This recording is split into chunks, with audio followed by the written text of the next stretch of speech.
Imaginemos o seguinte cenário. O ano é 2030. Certo. Um futuro não muito distante. Exato. E, ao chegar a casa, o parceiro romântico que está à espera não é uma pessoa, é uma inteligência artificial com uma personalidade gerada por algoritmos. Uau. Isso logo para começar. Pois é.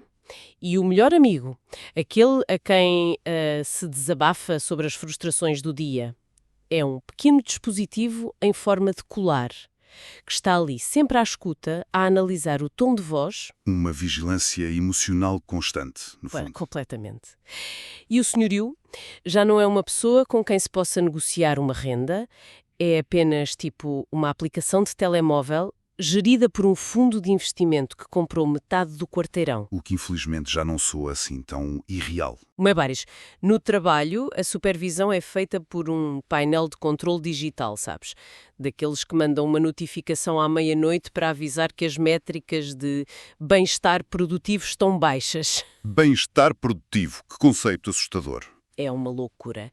E depois, nas coisas mais banais, de manhã vamos a comer e a caixa de cereais de sempre é mais fina. Tem menos quantidade, mas inexplicavelmente custou o dobro. Pois, a famosa inflação oculta. Exato. E o ponto onde quero chegar com isto é: tudo o que antes era propriedade agora é alugado. E tudo o que ainda se consegue pagar parece ter uma qualidade muito pior. Sim, quer dizer, soa tudo a uma ficção científica distópica, mas... Mas para muita gente já estamos a meio caminho de tudo isso. Por isso, na nossa análise aprofundada de hoje, vamos focar-nos nisto. Ok, vamos desconstruir isto. Vamos a isso. Qual é a razão pela qual a realidade em que vivemos parece de repente tão falsa? E a missão deste nosso mergulho nos dados de hoje é perceber como é que as estruturas económicas, sociais e tecnológicas causaram esta sensação de irrealidade após 2020 e como é que podemos reconstruir algo sólido a partir daqui. Sim, e é fundamental estabelecer que essa sensação de irrealidade não é apenas um delírio coletivo. É uma ansiedade muito palpável. Totalmente. Não estamos aqui a dizer que o mundo acabou literalmente. Não houve nenhum apocalipse cinematográfico ali em 2020. Pois não houve zombies nas ruas, né? Exato, nada disso. O que aconteceu foi uma fratura silenciosa, mas muito profunda, no nosso contrato social. O véu da normalidade foi rasgado e isso revelou que a nossa realidade diária era, no fundo, apenas um andaime, sustentado por acordos invisíveis. Acordos esses que percebemos que podiam ser revogados a qualquer momento, sem aviso prévio. Nem mais. Esta análise que estamos a fazer não tem nada a ver com teorias da conspiração. Trata-se de olhar para a psicologia coletiva. É uma adaptação forçada a um ambiente totalmente novo. Certo. E para quem nos ouve perceber melhor, imaginem aquela ilusão de ótica famosa, sabes? A do candeeiro. Qual delas? Aquela em que estamos deitados na cama, olhamos para o candeeiro na mesa de cabeceira e de repente a perspectiva inverte-se. Ah, sim. E se olharmos tempo suficiente? Exato. A percepção muda, de tal forma que percebemos que o candeeiro, afinal, é apenas uma imagem bidimensional ou uma distorção. E uma vez que o cérebro registra essa anomalia... Já não dá para apagar. Fica impossível de ignorar. É exatamente isso. Tornou-se impossível voltar a ver o mundo como antes. E uma das primeiras coisas que ruiu e que nos fez notar essa anomalia na realidade foi a nossa percepção do tempo. Sem dúvida. O tempo tornou-se completamente elástico.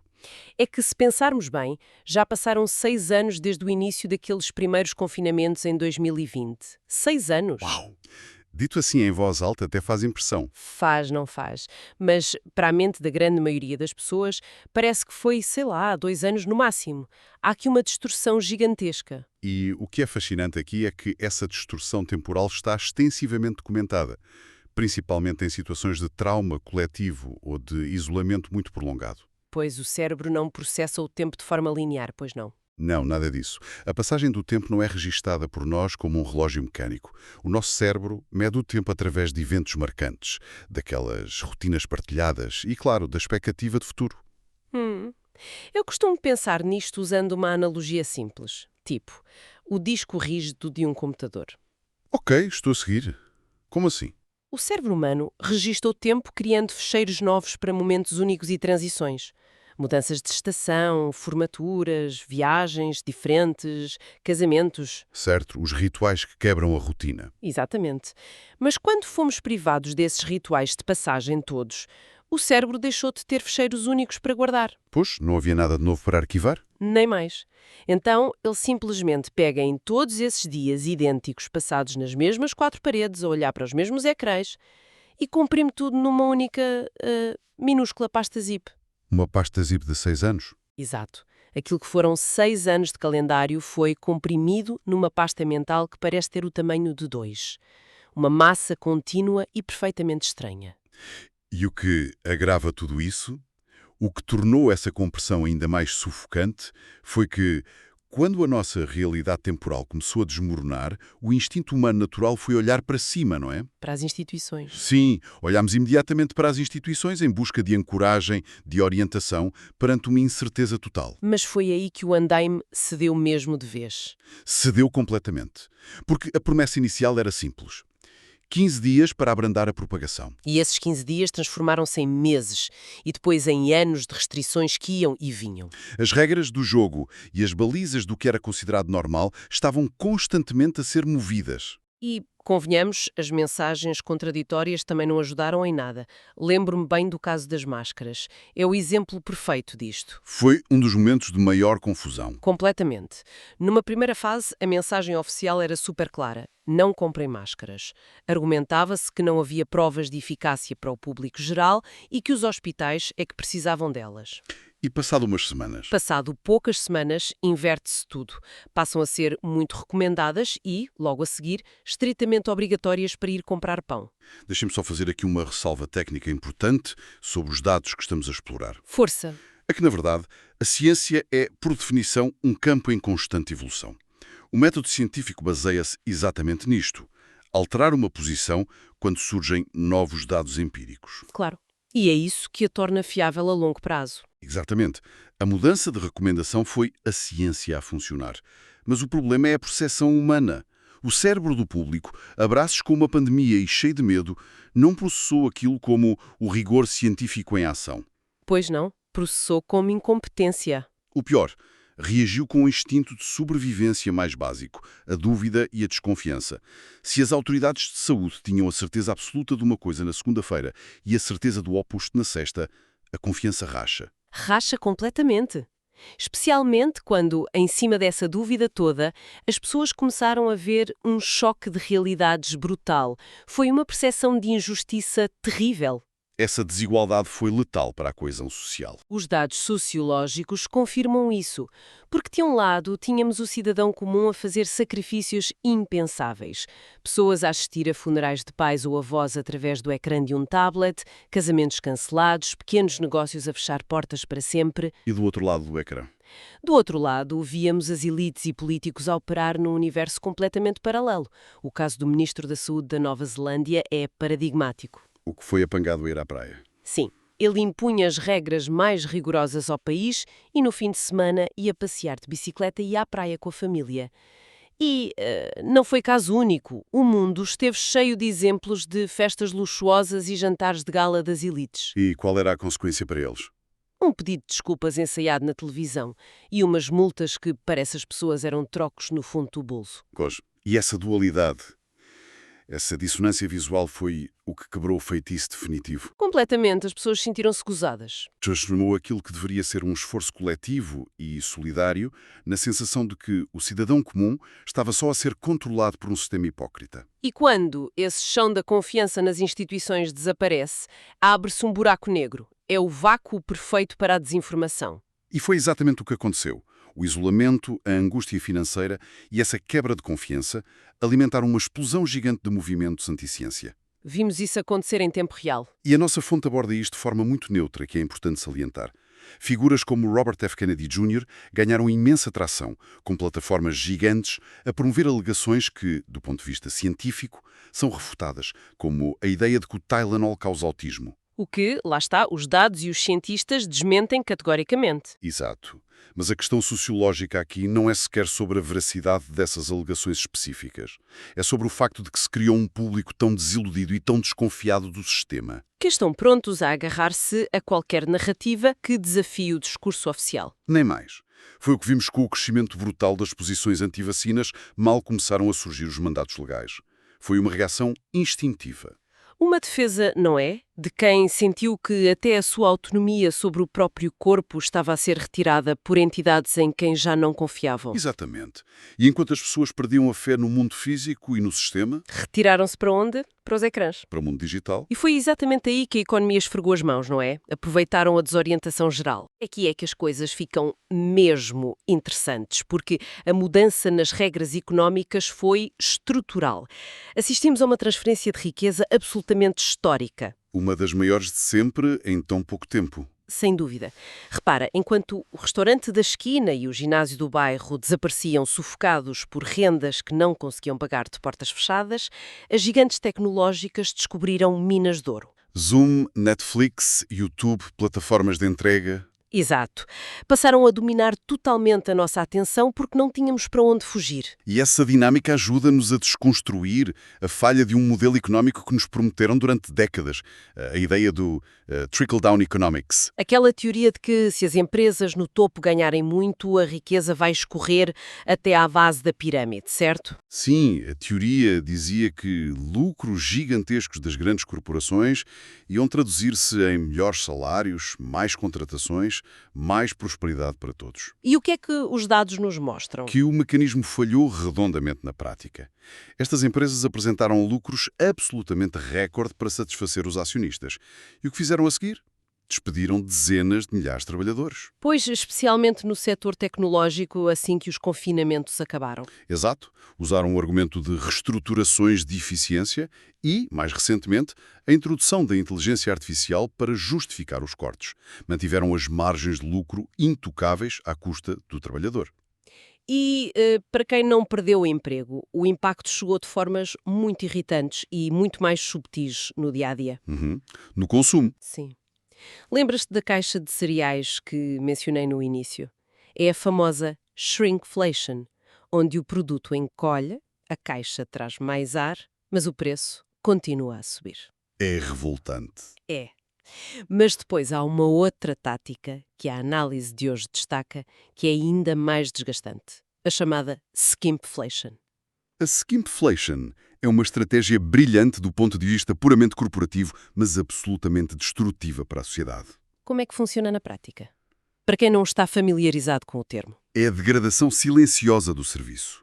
Basicamente, em vez de aumentar o preço na etiqueta do produto, a empresa corta na qualidade invisível. Corta, por exemplo, nos custos laborais e na atenção ao cliente. Ou seja, chegamos à loja e não há ninguém para nos atender. Exato, reduzem o número de funcionários. O consumidor passa a enfrentar tempos de espera intermináveis e quando tenta ligar para pedir ajuda, o suporte humano desapareceu, foi substituído por chatbots automatizados. E os chatbots, aqueles que nos pedem desculpa num tom super simpático, agradecem a nossa imensa paciência, mas que, no fundo, não têm qualquer autonomia para resolver o problema. É isso mesmo. A empresa, de forma muito cínica, transferiu o custo da operação para o tempo e para a paciência do consumidor. E é por isso que toda a gente se sente tão esgotada. Parece que o mundo atual foi desenhado para extrair mais um bocadinho de nós a toda a hora. Extrair dinheiro e tempo. E taxas absurdas. Outro exemplo flagrante. Vais a um café de especialidade, fazes o teu pedido de pé ao balcão e, de repente, o ecrã digital gira na tua direção. Há o famoso ecrã da gorjeta. Sim, a pedir 25% de gorjeta por uma garrafa de água que tu próprio foste buscar ao frigorífico. Faz zero sentido, não é? É exaustivo. Mas, deixa-me fazer de advogada do diabo por um segundo. Força. Grande parte desta mudança que estamos a sentir está ligada a uma transição para uma economia de subscrição. Mas não será que pagar mensalidades é, no fundo, só mais conveniente? Em que sentido? Sei lá, alguém prefere mesmo ter de comprar e fazer a manutenção de servidores físicos na sala de estar, em vez de pagar tipo 12 euros para ter acesso infinito a um catálogo na Netflix? Porque é que esta mudança para o aluguer é inerentemente tão distópica? É uma excelente questão. A conveniência é precisamente o engodo disto tudo. Ok. O problema não é pagar uma subscrição por um serviço puramente digital como o streaming. O problema é quando esse mecanismo, essa mentalidade de renda perpétua, contamina os bens físicos. Quando elimina por completo o conceito de propriedade. Ah, estou a perceber. Pensemos no mercado imobiliário, que é o caso mais grave. Os grandes fundos institucionais entraram nos subúrbios residenciais e começaram a jogar monopólio na vida real. Literalmente a comprar blocos inteiros. Sim, chegam com capital infinito e compram casas a pronto pagamento. O que acontece? Excluem do mercado todos os jovens ou famílias que estão a tentar comprar sua primeira casa. E de repente o sonho da casa própria vira um conto de fadas? Exato. Essas casas são colocadas no mercado de arrendamento com preços que não são negociados com um humano. São ditados por algoritmos para maximizar o lucro ao cêntimo. Mas não fica por aqui. Na tecnologia, a lógica tornou-se ainda mais absurda. A questão dos bancos dos carros, esse exemplo para mim é o pináculo desta loucura toda. É inacreditável. Reparaste nisso? Reparei que as marcas agora vendem o carro com os bancos aquecidos já instalados. Sim, o hardware físico já lá está. O material já foi produzido, o carro já pesa mais por causa daquilo. E tu, teoricamente, já pagaste por essa peça quando compraste o veículo físico? Mas não o podes usar. Não, porque o fabricante bloqueia a funcionalidade através do software do carro. E depois existe uma subscrição mensal para ativar. Isto é irreal. O mecanismo financeiro por trás disso é muito transparente. As empresas perceberam que o modelo em que te vendem uma coisa uma única vez estagna. Claro, não gera crescimento infinito. Para agradar aos acionistas todos os trimestres, eles precisam de extrair uma renda vitalícia de ti. O lema silencioso da economia atual passou a ser: não serás dono de nada e pagarás com muito mais frequência. Uau! Bem, isso leva-nos a um ponto crítico. Se o mundo físico lá fora está tão hostil, se está tudo caro, não somos donos de nada e somos constantemente espremidos, por onde é que as pessoas fogem?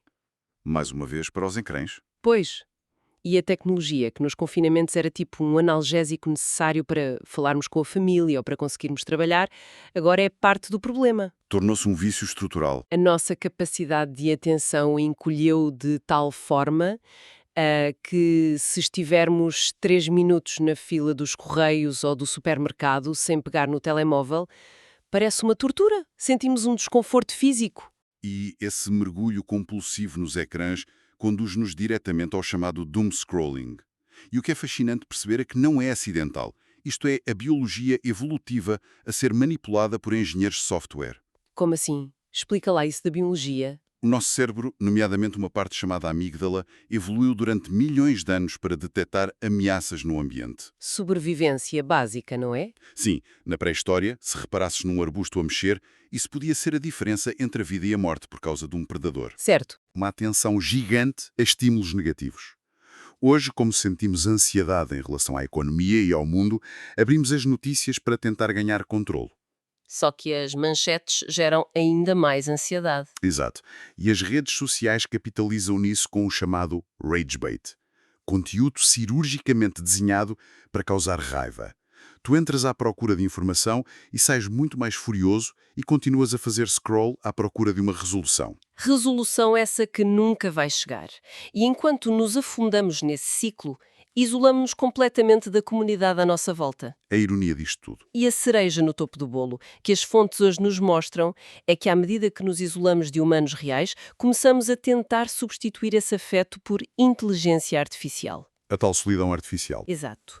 Os dados sobre o ChatGPT, por exemplo, são estrondosos. Lançado no final de 2022, tem hoje cerca de 4.600 milhões de visitas mensais. É um volume de tráfego quase incompreensível. Mas o que assusta não é só a quantidade, é para que está a ser usado. Já não é só para ajudar com o código ou rever um e-mail de trabalho. Está a ser usado ativamente para colmatar a solidão. O lançamento do modelo GPT-5 deu-nos um estudo de caso muito revelador. Sim, foi um momento que definiu a nossa era atual. Pode explicar o que aconteceu, só para contextualizar? Claro. Quando a OpenAI lançou essa atualização, a intenção era tornar a IA mais factual, mais precisa, e retiraram-lhe um bocadinho daquela afabilidade, daquela personalidade programada que a tornava tão conversacional. E a resposta dos utilizadores foi brutal. Foi incrível. Não foi a reação normal de alguém que diz: epá, este software está com um bug. Não, foi uma reação de luto. Autêntico luto. As pessoas inundaram os fóruns a queixar-se de que os seus amigos, entre aspas, tinham sido desativados ou lobotomizados. A sério, isso é deixar qualquer um perplexo. E a escala foi tal que o próprio Sam Altman, o líder da OpenAI, teve de ir a público falar sobre isto. Ele demonstrou uma preocupação real com a intensidade destas relações parasociais que se formaram com um mero preditor de texto e acabou por reverter a situação. Eu confesso que isso me arrepia. Chegamos a um ponto de solidão tão extrema que estamos a preencher o vazio com algoritmos que só estão ali para imitar empatia. E se ligarmos isto ao panorama geral, faz-nos questionar o que é, afinal, ser humano neste contexto. O material de hoje menciona uma obra de ficção fantástica sobre isso. O The Diary of the Last Earthling, sim. Essa história é o antídoto perfeito para isto. É sobre o Noah Kahlon, o último ser humano vivo que está à deriva no espaço, completamente sozinho. E o que é que ele faz para não enlouquecer? Cria uma cápsula do tempo, mas o curioso é o que ele põe lá dentro. Ele não guarda equações perfeitas de física ou códigos informáticos. Documenta a arte humana, as frustrações, as memórias imperfeitas, a beleza de um dia banal. Coisas que não têm qualquer otimização ou utilidade prática, não é? Exato. E é o contraponto perfeito àquilo a que agora chamamos AI slop, aquela autêntica lama de IA que inunda a internet. Aquelas imagens perfeitinhas de pôr de sol e textos hiper-otimizados, mas que são ocos. Sim, peças completamente vazias de intenção. A história do último humano vem lembrar-nos que uma máquina pode imitar a forma de um poema ou de uma conversa reconfortante, mas nunca terá a experiência do luto, do aborrecimento, da alegria genuína que dão o peso àquilo que criamos. É esse peso, ou melhor, essa falta de peso na realidade atual, que nos leva à metáfora central deste nosso mergulho sociológico, a ideia do Covid longo da sociedade. Uma metáfora muito precisa para descrever a psicologia coletiva atual. Muito. Porque o Covid longo médico, nós sabemos o que é. Fadiga extrema, o tal nevoeiro mental ou brain fog, onde parece que o corpo simplesmente já não responde como antes, por mais que tentemos. E aplicar isso à sociedade inteira faz todo o sentido. Pois faz. A nossa sociedade está a sofrer desse nevoeiro mental. Os carris de segurança desapareceram. Aquela ideia de que se alguma coisa corresse mal, haveria limites para a queda. Exatamente. As pessoas sentem que podem fazer tudo certo. Estudar imenso, arranjar um bom emprego, poupar dinheiro e mesmo assim acabam a perder o jogo, sem conseguirem sequer arrendar um apartamento digno na sua cidade. E isto levanta uma questão importante. Como é que reconstruímos a partir das cinzas disto tudo? É a pergunta do milhão de euros. E o mais interessante na análise de hoje é perceber que não podemos voltar a 2019. Esse mundo acabou. Acabou. E a solução não passa por derrubar os servidores da Netflix ou do Facebook. Passa por criar táticas físicas muito concretas para ancorarmos a nossa mente à realidade. E repara, começa pelas coisas que nós controlamos, como o nosso tempo e os limites com os ecrãs. Sim, implementar limites de tempo rígidos não é para ser uma espécie de detox digital super moralista. É uma questão de sobrevivência mental. Exato. Quebrar aquela tal pasta zip de que falavas. Como, por exemplo, não tocar no telemóvel na primeira hora do dia, acordar e não ver imediatamente as notificações do trabalho ou a pior manchete mundial do dia. Ou mesmo coisas simples como ler um capítulo de um livro físico antes de ir dormir. Sim, o atrito de virar a página do papel manda um sinal ao cérebro. Estou no mundo real. Outra tática fundamental é retomar rituais presenciais de baixo risco. O que queres dizer com baixo risco? Significa parar de tratar a vida social como se tivesse de ser um evento super elaborado para colocar no Instagram. Claro, aquela pressão enorme. Pode ser só convidar um amigo para uma caminhada à noite no bairro. Ou ter um jantar em casa sem stresses, onde a comida até fica um bocado queimada e ninguém se importa com isso. Sim, essa imperfeição é super importante. É o que nos liga. E na componente económica e cívica, as fontes sugerem focar na resiliência local. Por exemplo, o movimento pelo direito à reparação. O right to repair, isso é crucial hoje em dia. Sim, numa economia que nos quer transformar em meros arrendatários perpétuos de tudo. Aprender a consertar a nossa própria máquina de lavar ou fazer uma banha numa calça não é só poupar uns trocos. Não, é um ato de rebeldia. É retomar a posse do nosso espaço físico. Completamente. E isso deságua na ação cívica de proximidade. Que é outro ponto em que nós, honestamente, falhamos muito agora. Falhamos porque a indignação no Twitter não resolve o problema do nosso quarteirão. A confiança constrói-se com o envolvimento presencial. Aparecendo nas coisas, não é? Sim, ir à reunião do conselho escolar, falar com a Associação de Moradores do Bairro, debater a transparência das taxas locais com quem gera a nossa Câmara. Muitas vezes focamos-nos no ruído enorme das eleições nacionais ou presidenciais. E esquecemos que a nossa qualidade de vida é decidida no micro. Na rua onde vivemos, estar fisicamente presente numa sala, se calhar aborrecida, com vizinhos com quem até discordamos de quase tudo, é a melhor forma de voltarmos a tocar na realidade. Bem, então, o que é que isto tudo significa? Chegando aqui ao fim da nossa exploração de hoje, a síntese parece ser clara. O paradigma mudou. Mudou estruturalmente. A economia e a tecnologia capitalizaram a fundo na nossa desorientação dos últimos anos. Tornaram o mundo mais caro e tiraram-nos a posse das coisas. E ofereceram soluções artificiais para o vazio. Ofereceram, sim. Por isso, é normal sentirmos que a realidade parece falsa. Mas a forma como gerimos a nossa atenção e a insistência em participar ativamente na nossa comunidade local, isso continua sob o nosso controlo.